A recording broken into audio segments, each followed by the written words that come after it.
Explanation की start करने से पहले अगर आपको मेरी वीडियोस अच्छी लगती हैं तो प्लीज़ इन्हें लाइक करते जाएं और मेरे चैनल फन एक्सप्लेन को ज़रूर से सब्सक्राइब करें। तो चलिए बिना किसी तरह के चैप्टर को स्टार्ट करते हैं। चैप्टर की स्टार्ट वहीं से होती है जहां पर जियालोंग ने एम्परर के हाथ को पकड़ लिया था और काफ़ी गौर से घूरते हुए उसकी तरफ देखने लगा था। थोड़ी देर बाद कुछ सोचते हुए वो उसके हाथ को छोड़ देता है और हम देखते हैं कि वो इस वक्त काफ़ी ज़्यादा ब्लश कर रहा था, जिसके ऐसे रिएक्शन को देखकर एम्परर मन में सोचने लगता है ये ड्रैगन देखने में तो काफ़ी ज़्यादा कूल लगता है मगर इसका हार्ट बहुत ज़्यादा सॉफ्ट है। मुझे ऐसा लगता था कि बीस्ट काफ़ी ज़्यादा जालिम और कूल्ड हार्टेड होते हैं, ये ड्रैगन भी तो एक बीस्ट ही है, ये इतना सॉफ्ट हार्टेड कैसे हो सकता है। मेरे ख्याल से तो इससे भी इवल ही होना चाहिए था। अगर मैं इसके हार्ट को बाहर निकाल सकता हूँ तो क्या इसका मतलब ये हुआ कि मैं लोगों के अंदर से इवल्स को भी बाहर निकाल सकता हूँ। मगर कल जब मैं ड्रैगन को ढूंढने के लिए आया था तब मैं इतना ज़्यादा इंजर्ड हो गया था कि मुझे लगा मैं मरने ही वाला हूँ। उस वक्त मेरे पास बहुत से लोग खड़े थे, उन्हें लगा कि मैं मर गया हूँ और वो मुझे वैसे ही अकेला छोड़कर चले गए। यहाँ मुझे लगता था कि ड्रैगन इवल है मगर देखो एक इवल ड्रैगन ने मुझे बचा लिया। हम देखते हैं कि एम्परर काफी ज्यादा बुरी हालत में लेक के पास पड़ा हुआ था और उसकी पूरी बॉडी से ब्लड निकल रहा था। जब ड्रैगन उसकी ऐसी हालत को देखता है तो उसके पास जाकर उसके सर पर हाथ फिराने लगता है, जिसके बारे में याद करते हुए एम्परर अपने मन में खुद से ही क्वेश्चंस कर रहा था, क्या ये सच में इवल है जैसा कि रूमर्स में बोला जाता है। मगर मेरी एम्परर्स की लाइफ डेंजर में है और मैं इतना ज्यादा केयरलेस नहीं हो सकता, मुझे जल्दी ही कोई ना कोई रास्ता ढूंढकर इसे मारना होगा। ये सब कुछ सोचते हुए वो जल्दी से आगे बढ़कर जालोंग को हक कर लेता है और क्यूट वे में उससे पूछता है तुम्हारा नाम क्या है, तुमने मेरी जान बचाई है, एट लीस्ट मैं तुम्हारा नाम तो जान ही सकता हूँ, प्लीज अब बता भी दो। जिस पर जालोंग अपने फेस को टर्न करके उसे अवॉइड करने का ट्राई करता है और बोलता है मेरा कोई भी नाम नहीं है, जिसे सुनकर एम्परर थोड़ा हैरान हो जाता है और बोलता है क्या तुम्हारा कोई नाम नहीं है, तुम्हारी मदर ने तुम्हें कोई भी नाम नहीं दिया। जिस पर जालोंग कुछ सोचते हुए बोलता है हाँ, जिसे सुनकर एम्परर और भी ज्यादा हैरान होते हुए उसे पूछने लगता है क्यों, क्या ड्रैगन्स का कोई नाम नहीं होता। जिस पर जालोंग सैड फेस के साथ उसे बोल देता है कि नहीं, जिसे सुनकर एम्परर मन में सोचने लगता है मुझे इसके बारे में बुरा क्यों लग रहा है और बोलता है अगर ऐसी बात है तो क्या मैं तुम्हें कोई नाम दे सकता हूँ। जिसकी ऐसी बातें सुनकर जालोंग की हार्ट बीट काफी ज्यादा तेज हो चुकी थी और वो हल्की सी स्माइल के साथ उसकी तरफ देखने लगता है। फिर वो उसे खुद से दूर करने के लिए उसे अवॉइड करने का ट्राई करता है और बोलता है तुम्हें ऐसा करने की कोई ज़रूरत नहीं और मुझे कोई भी नाम नहीं चाहिए। जिस पर एम्परर जल्दी से उसके सामने आकर बोलता है तुम एक लिविंग बीइंग हो और तुम्हारा कोई तो नाम होना ही चाहिए, वैसे ऐसा कैसे हो सकता है कि तुम्हारा अभी तक कोई नाम ही नहीं है। वो जल्दी से आगे बढ़कर उसके दोनों हाथों को पकड़ लेता है और काफ़ी क्यूट वे में उसकी तरफ देखते हुए स्माइल करता है और बोलता है तुम इतने ज्यादा हैंडसम फेस के साथ पैदा हुए हो, कैसा रहेगा कि अगर मैं तुम्हें हानपो बुलाऊं। हानपो वही निकनेम है जिसे एम्परर पहले लाइफ में प्यार से जनरल को बुलाया करता था। और फिर एम्परर उस नाम को एक्सप्लेन करते हुए बोलता है हान का मतलब है आइस और पू लेक को कहते हैं। ये लेक काफी ज्यादा ठंडी है और तुम आसानी से जहाँ चाहे वहाँ जा सकते हो, इसीलिए तुम्हारा नाम हुआ हानपो। जिस पर ड्रैगन थोड़ा हैरान होते हुए अपने नाम को दोबारा से बोलता है और फिर स्माइल करते हुए बोलता है ठीक है। इसके बाद हम रात का सीन देखते हैं जहाँ पर एम्परर आहिस्ता आहिस्ता हमारे ड्रैगन के क्लोज आ रहा था जो कि इस वक्त सोया हुआ था। जिसके कदमों की आहट सुनकर हमारा ड्रैगन उठ जाता है और बोलता है वापिस आकर सो जाओ, तुम इस वक्त काफी ज्यादा इंजर्ड हो और तुम्हें रेस्ट करनी चाहिए, काफी ज्यादा टाइम हो चुका है और इस वक्त तक तो तुम्हें सो जाना चाहिए था। अचानक से उसे जाग जाने की वजह से एम्परर थोड़ा शॉक हो जाता है और फिर वो जल्दी से अपने फेस के एक्सप्रेशन को चेंज करके उसके बिल्कुल क्लोज जाकर उसके हेयर्स को पकड़ लेता है और फ्लर्ट करते हुए उसे बोलता है मुझे नींद नहीं आ रही, यहाँ बहुत ज़्यादा ठंड है, क्या मैं तुम्हारे साथ सो सकता हूँ। जिस पर हमारा ड्रैगन उसे कोई भी आंसर नहीं करता। जब उसे कोई आंसर नहीं मिलता तो वो उसके फेस के बिल्कुल क्लोज जाकर दोबारा से पूछता है क्या मैं यहाँ सो सकता हूँ।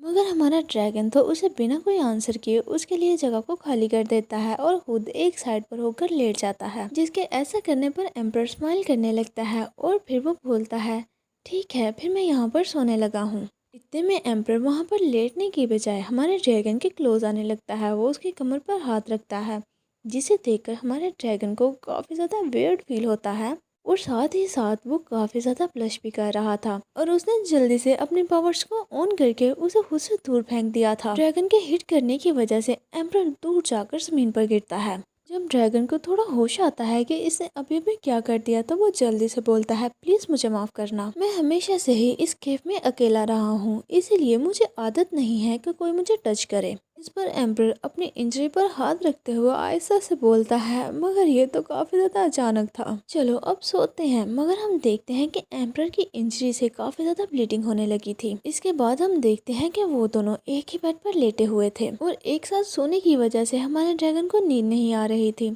और वो कुछ सोचते हुए अपने फेस को एम्पर की तरफ टर्न कर लेता है और उसकी इंजरी को देखते हुए मन में सोचता है, इसकी इंजरी की हालत तो बहुत खराब लग रही है। और फिर वो उसके फेस को गौर से देखते हुए सोचता है, किसी ने भी इससे पहले मुझे ये नहीं बोला कि वो मुझे लाइक करता है। मेरे सिबलिंग्स मुझसे नफरत करते थे और वो बोलते थे कि मैं बहुत ज़्यादा अगली हूँ और मेरे अगली होने की वजह से ड्रैगन ट्राइब पर इफेक्ट होगा, जिसकी वजह से उनकी किस्मत खराब हो सकती है। और मेरी मदर ने तो मुझे कोई नाम ही नहीं दिया और जब मैं छोटा था तभी उन्होंने मुझे अपने ट्राइब से बाहर फेंक दिया। दूसरे लोग मुझसे काफ़ी ज़्यादा डरते थे। फिर वो हमारे एम्पर की आज सुबह की बात को याद करता है और सोचता है, ये पर्सन काफ़ी ज़्यादा नाइस है, ये मुझसे डरता नहीं है, इसने तो ये बोला कि ये मुझे लाइक करता है और इसके अलावा इसने मुझे एक नाम भी दिया। ये सब कुछ सोचते हुए वो काफ़ी प्यार से एम्पर के फेस को टच करता है और वो काफ़ी ज़्यादा ब्लश करने लगा था। फिर वो अचानक से खुद को कंट्रोल करते हुए जल्दी से अपने फेस को टर्न कर लेता है और सोचता है, मैं ये क्या कर रहा हूँ। ओहो, हमारा ड्रैगन तो एम्पर को देखकर ब्लश भी करने लगा है और शायद ड्रैगन आप उसके प्यार में पड़ चुके हो। और थोड़ी सी होश करो, वो कोई नाइस पर्सन तो बिल्कुल भी नहीं है, वो तुम्हें यहाँ पर मारने आया है और उससे बच कर रहो। इतने में हम देखते हैं कि एम्पर के फेस पर हल्की सी स्माइल आ जाती है, जिससे हमें पता लगता है कि एम्पर इस वक्त सो नहीं रहा, वो तो बस सोने का प्रिटेंड कर रहा था, जिसकी वजह से अभी अभी ड्रैगन ने जो कुछ भी उसके साथ किया वो सब कुछ उसे मालूम हो चुका था और जिसकी वजह से उसके फेस पर स्माइल आ गई थी। हम उन दोनों के हैप्पी मोमेंट्स को देखते हैं जहां पर वो दोनों काफी ज्यादा खुश थे और एक मंथ गुजर चुका था। ये पूरा मंथ इतनी जल्दी गुजरा था कि उन्हें ये फील भी नहीं हुआ और इसी दौरान एम्पर की इंजरी भी बिल्कुल ठीक हो चुकी थी। मगर वो कोई ना कोई बहाना करता ही रहता जिससे ड्रैगन उसे वहां से जाने का ना बोले और वो थोड़ी देर और उसके पास रह सके। हम देखते हैं कि युआन एक जगह पर खड़ा हुआ था और वो एक्टिंग करते हुए हमारे ड्रैगन को हाथ को पकड़कर बोलता है, मुझे बहुत ज़्यादा पेन हो रही है, ऐसा लग रहा है कि मैं जल्द ही मरने वाला हूँ। उसकी ऐसी हरकतों को देखकर तो ड्रैगन बेचारा बस वरीड फेस के साथ उसकी तरफ देखता ही रह जाता है और वो युआन की काफ़ी ज़्यादा केयर कर रहा था, उसे अच्छे से खाना खिलाता और उसे एक मिस्टीरियस सूप भी पिलाता। हर दिन उसे वो मेडिसिन वाला सूप पीना पड़ता था क्योंकि उसे वो सूप बिल्कुल भी पसंद नहीं था और वो काफी ज्यादा कड़वा था। मगर हमारा ड्रैगन तो जबरदस्ती उसे वो सूप पिला देता है। देखने से तो हमारा ड्रैगन काफी ज्यादा कूल और इमोशनलेस लगता था, मगर असल में तो वो एक बहुत ही सॉफ्ट हार्टेड पर्सन था और जो कुछ भी एम्प्रर उसे बोलता वो फौरन ही उसके लिए वो लेकर आता। जैसे कि एक दिन एम्प्रर सहाय करते हुए बोल रहा था, आज मेरा रोस्ट चिकन खाने का बहुत ज़्यादा मन है, उसे खाने के बाद अगर फौरन मैं मर भी गया तब भी मुझे कोई रिग्रेट्स नहीं होंगे। जिसकी ये बात सुनकर हमारा ड्रैगन जल्दी से वहाँ से भागकर जाने लगता है, जिसे ऐसे जाता देखकर एम्प्रर हैरान होते हुए उसकी तरफ देख रहा था। थोड़ी ही देर में हमारा ड्रैगन हाथ में चिकन पकड़े वापस आता है और उसके सामने गिरते हुए बोलता है, जल्दी से खा लो, ये अभी भी गर्म है। उसकी ऐसी सारी चीज़ों को देखकर तो एम्प्रर भी अब डाउट करने लगा था कि वो उसे किल कैसे करेगा और वो लेटा हुआ मन में सोच रहा था कि बहुत से दिन गुजर चुके हैं और वो सच में मुझे बहुत अच्छी तरह से ट्रीट करता है। इतने में हमारा ड्रैगन सूप लेकर उसके पास आ जाता है और बोलता है, इस सूप को पियो, जिसे देखकर एम्प्रर बहुत ज़्यादा घबरा जाता है और अब उसे वो सूप बिल्कुल भी नहीं पीना था।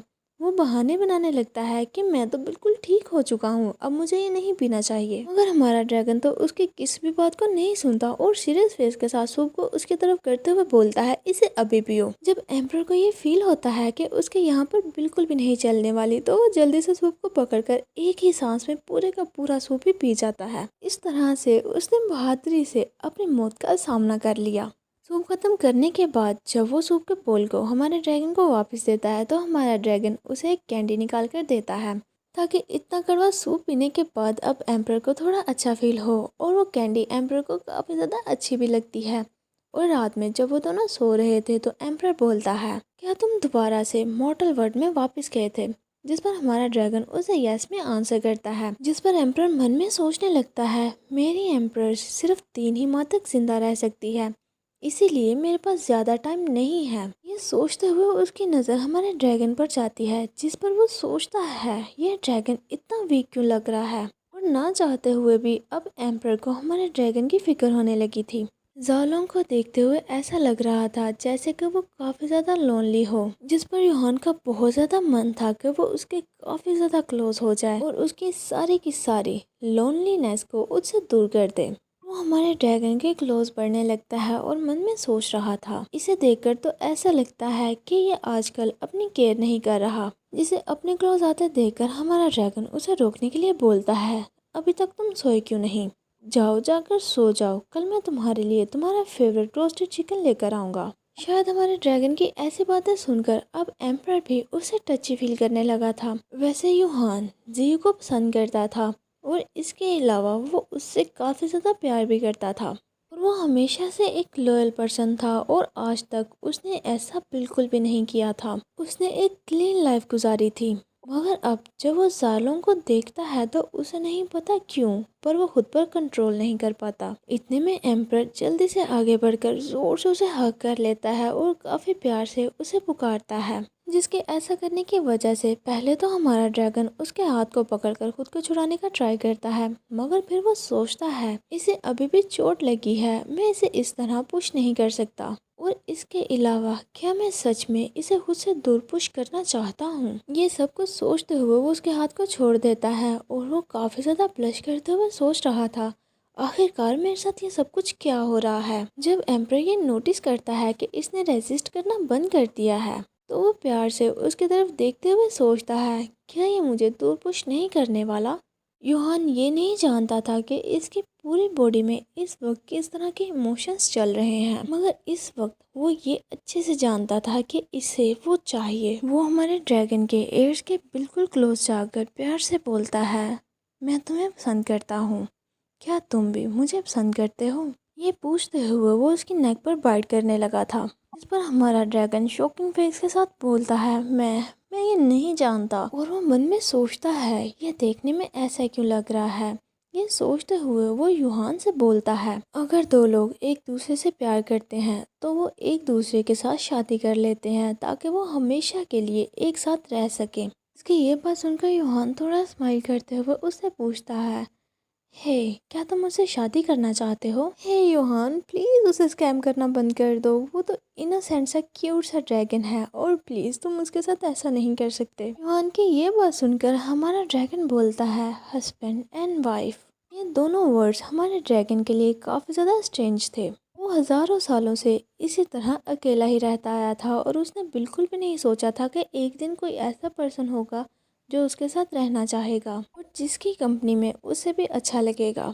उसे तो यूहान की वॉइस ऐसी लगती थी जैसे कि इस वर्ल्ड में वो सबसे ज़्यादा स्वीट वॉइस हो, जिसे सुनकर उसकी हार्ट बीट काफ़ी ज़्यादा बढ़ जाती थी और उसे काफ़ी वार्मथ फील होता था। हमारे ड्रैगन के हस्बैंड एंड वाइफ बोलने की वजह से एम्पर काफ़ी प्यार से उसके फेस को पकड़कर अपनी तरफ टर्न करता है और फिर उसके ऊपर आकर काफ़ी प्यार से बोलता है, हाँ हस्बैंड एंड वाइफ की तरह, क्या तुम ऐसा करना चाहते हो?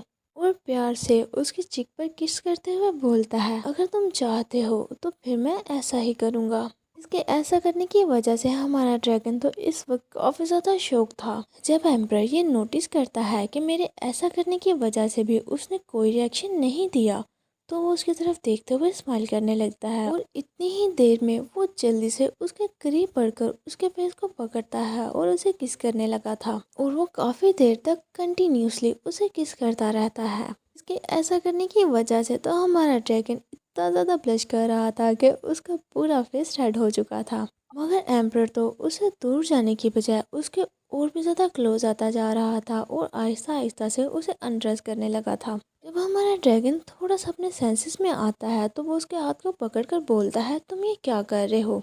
जिसे सुनकर एम्पर स्माइल करते हुए उसे देखने लगता है और बोलता है, एक हस्बैंड और वाइफ की तरह एक दूसरे से प्यार करना तो बिल्कुल नॉर्मल है। क्या तुम्हें इस बारे में नहीं पता था? ये सब कुछ बोलते हुए वो काफ़ी प्यार से हमारे ड्रैगन की तरफ कंटिन्यूसली देखे ही जा रहा था और इसके साथ ही चैप्टर यहीं पर एंड होता है। अगर आपको ये वीडियो अच्छी लगी है तो प्लीज़ इसे लाइक करते जाएं और मेरे चैनल फन एक्सप्लेन को सब्सक्राइब भी करें। Thanks for watching. मिलते हैं आपसे नेक्स्ट वीडियो में, तब तक के लिए take care and bye bye.